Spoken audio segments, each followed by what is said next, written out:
I remember around the time I was 16 years old, I used to go to this esthetician. She was a nurse esthetician. And since she was one, she would work on my face. She would give me these like peels and facials, and she would help me with my acne, and it really helped me. I also remember around that time, I was starting to get these little blotches on my skin around my knuckles and my elbow. And I went up to her and I told her, hey, do you think this is like, gonna go away? I had just worked with my father and we painted, and I would use gasoline to get the paint off my hands. Well, she was like, that's definitely not gasoline. That is vitiligo. That's what Michael Jackson used to have.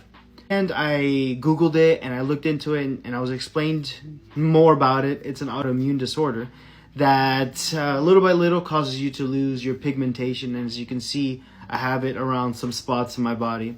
And slowly it kind of just works its way down. And there's really not a cure for it. There's some creams that I've seen recently and some things that can help prevent it or help the coloration stop and get your color back, your pigmentation. But it's basically a done deal. At some point you're either going to be super blotchy or you're going to be completely lose all your pigment and be really white. Even though I have this and I've lived with this for more than 10 years now, it doesn't affect my daily life. I still do everything normal. It doesn't affect anything. I still go outside. I do nothing. This is not my personality. Having vitiligo doesn't define me.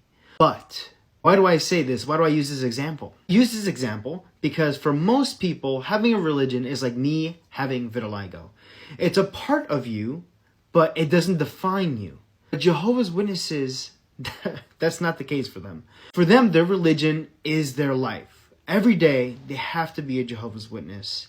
In every instance, in every aspect of their life, the religion has to seep into them, into the conversations, into their personal beliefs, into their opinions, in every certain way. This is what they call the new personality. When a person is interested in becoming a Jehovah's Witness, they can't be who they used to be. And the witnesses would never admit this, but that's why they have tools like the Bible study book or whatever book they're using now for Bible studies. It's because this book is catered and set up in a way where little by little, it starts with easy topics and brings them into wilder, more JW-centric themes. And this inches them closer and closer into what the Jehovah's Witnesses call the new personality. The new personality is the way Jehovah's Witnesses talk. The things Jehovah's Witnesses believe, the way they act, how they are. Witnesses have the same core, all of them. This strips them of their individuality and makes them all the same cookie-cutter people. So what you'll see with witnesses is that they have so many things in common that they're very similar. They have very similar personalities. Witnesses tend to have little or nothing to say about many topics. So if you ask them for an opinion on something that a witness could view as dicey, they would change their opinion to fit the mold. Witnesses are so scared of standing out in the organization because they know that can lead to further repercussions that they damper and stop and change the way they believe to fit that mold, to fit in with what other witnesses are doing and believing. Not to get into conspiracies, but I fully believe that the governing body and the higher-ups in the organization fully know that this new personality that Jehovah's Witnesses adopt helps them roll out changes without them questioning it, because they know that other witnesses would judge them if they question it. There used to be a sister in the Spanish congregation that I attended who questioned some of the elders on some of the decisions that they were making that were rather dubious in her opinion. And instead of her being heard out, what did they do? They censored her, is what they called it. They reproved her. They view the new personality and fitting the mold so seriously that they're willing to essentially silence the members if they don't fit that description. This is why depression runs rampant in the religion, because witnesses are repressed.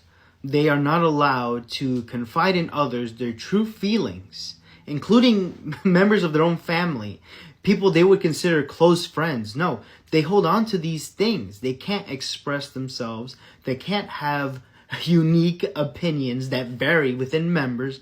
No, they fit a certain mold. One issue that witnesses are tackling and battling now is that with all these changes, I believe people are starting to open their eyes.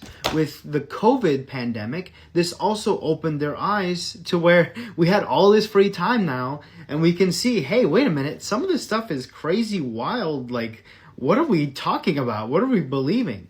That's exactly what woke me and my family up as well, was the pandemic. Let's say you're an ex-member and you're trying to develop into your own new personality. What would be those steps that you take to grow from this indoctrination? Well, I'm not a psychologist. I'm not a psychiatrist. I don't know a lot of things in this realm, but I can give you what I did to help me. First, see a therapist. Find help. Confide in someone. If you can't afford one, have a friend. If you don't have a friend or this circle that you can talk to, maybe get a coworker who's chill. Maybe find a student in a local college who's studying psychiatry. There's always a way to find help. Even the XJW Reddit, I'm sure you can find some good resources. What you need to do is vent. Vent to prove to yourself that you're not crazy. What you believe, what you see now is true. That this new personality was wild and that you're not alone. You need to prove that to yourself. Second, what you need to do is try new things. Experience different things that you never would have done before. This could include hanging out with quote unquote worldly people. This would also include things like trying to watch a new movie, trying different restaurants, drinking different things, hanging out with certain groups of people, experiencing things that you never would have done as a witness. This will help you exposure. Now, again, don't go beyond where you're comfortable. If you're not comfortable celebrating a holiday, for example, then don't do it. Do whatever you're comfortable with and gradually introduce these things into your schedule, into your life. Lastly, find a hobby.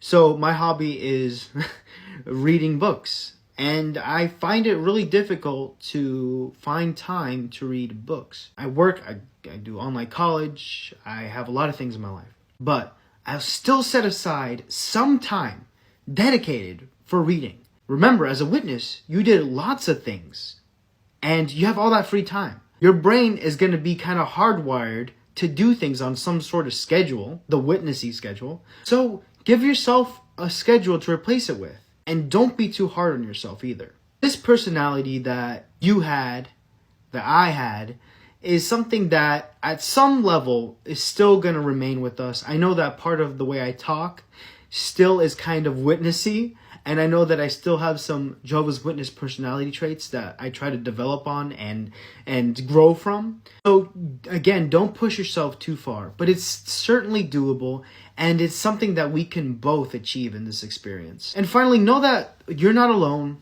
I'm here. Many others are here. If you ever need help, reach out. Links are in the description of my profile on my YouTube channel. Take care, guys.